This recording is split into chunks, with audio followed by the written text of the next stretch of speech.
Cruise news time, and I have a story for you today about a couple that had a really bad cruise, and they also struggled to get the compensation that they felt was fair for their bad time. It's a story of raw sewage and no air conditioning. Whew. Cruise news and my views. Let's talk about it.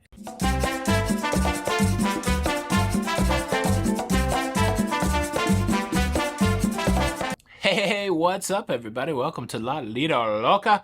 I'm your host, Tony, here with the latest cruise news and views. You know where it's for. It's for your face. For your face on Saturday, September the 23rd, 2023.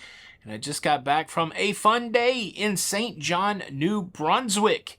There's a lot of interesting history here. I learned something about Harry Houdini. I learned something about Benedict Arnold.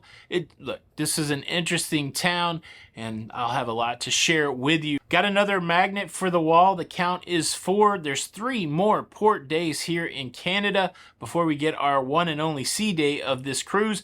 And then we have 2 more port days in Quebec City, Quebec. So, yeah, it's busy. That's what I'm trying to say. Busy as a beaver. I saw my first beaver tail stand in Canada today, and I've never had a beaver tail, and I'm doing really good on this cruise with what I'm eating. I haven't gone really off the beaten path. I do want to try a beaver tail, maybe half of a beaver tail, and I love the fact that they have put the caloric information by the beaver tail. So I thought a fun exercise for us is, if it were you, which beaver tail would you try? Like for me, I'm just going to go with the lowest calorie option, which would be just the plain beaver tail, but it's not that much more calories to put Nutella on it. So I don't know. Which beaver tail would you try? I think I got an opportunity tomorrow in Halifax, maybe other places, and I saw some pictures of poutine. I don't know if I'm going to try the poutine, but I may try poutine. Either way, what beaver tail would be your choice?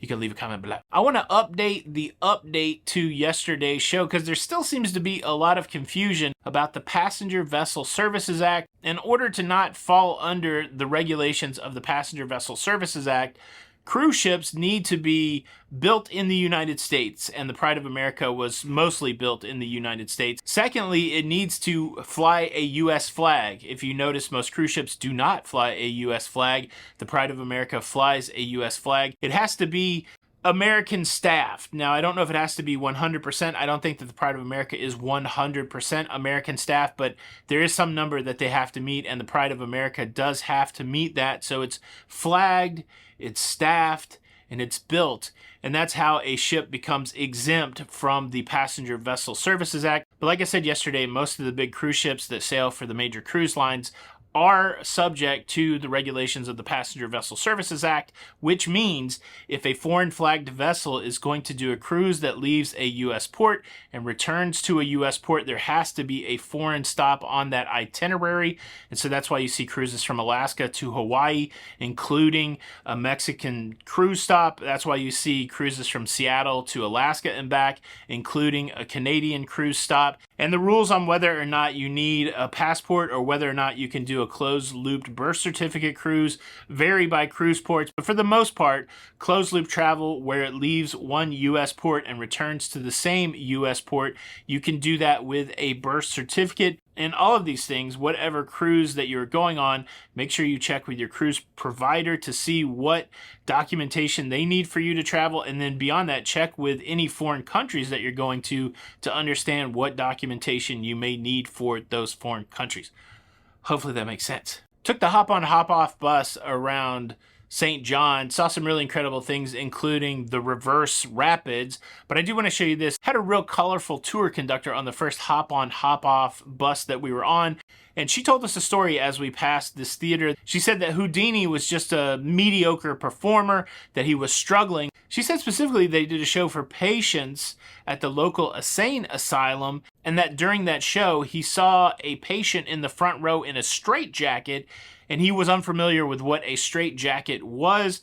He asked the insane asylum to give him a straitjacket. The rest is history. He became one of the greatest straitjacket escape artists, and it really skyrocketed his career. Like I said, this tour guide was very colorful. I'm pretty sure after riding around with her that everything of significance started here in St. John, but that's what you want. You want people that have great stories and that are proud of where they're from. And yeah, but that's an interesting Harry. I guess we got to fact check the Harry Houdini thing, but that's the story that we were told today. Also, we were told that the person that made perforated tea bags comes from St. John, New Brunswick. So yeah, there's a couple things to check, and there's a couple things from the tour today. Now, I want to tell you about the couple that had the challenge, but first, let me quickly invite you to subscribe. If you like staying up to date with everything going on in cruising, please consider subscribing with the notification bell on.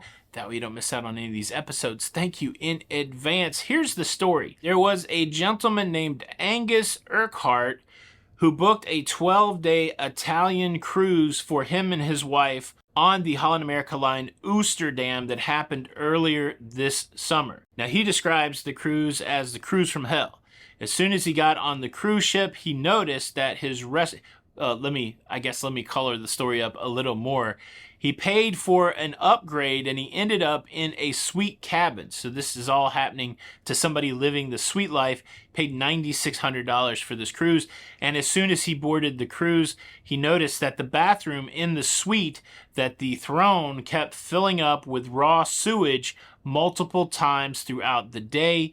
Of course, he brought this up to his room steward, to engineering, to guest services. Now, when it became clear that the sewage issue wasn't going to be resolved, of course, he asked for a new cabin. There was no other vacancies on the ship that he could go to, and so he had to endure day after day of them coming to his cabin and removing the raw sewage by hand, by bucket. Now, what's the old adage? When it rains, it pours. This wasn't the only issue that he had on this cruise. About midway through this 12-day cruise, the AC went out in his cabin. And so he's in the hot Mediterranean in a cabin where there's raw sewage bubbling up into the throne. How about that? And of course, this compounds the issue.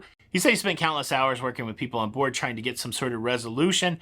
And the best resolution that he was able to get from the staff on the cruise ship was they promised him that he could have a $600 future cruise credit per person for his troubles. This resolution was unacceptable to Mr. Urquhart, and so he took his complaints up the chain once he got off of the cruise ship.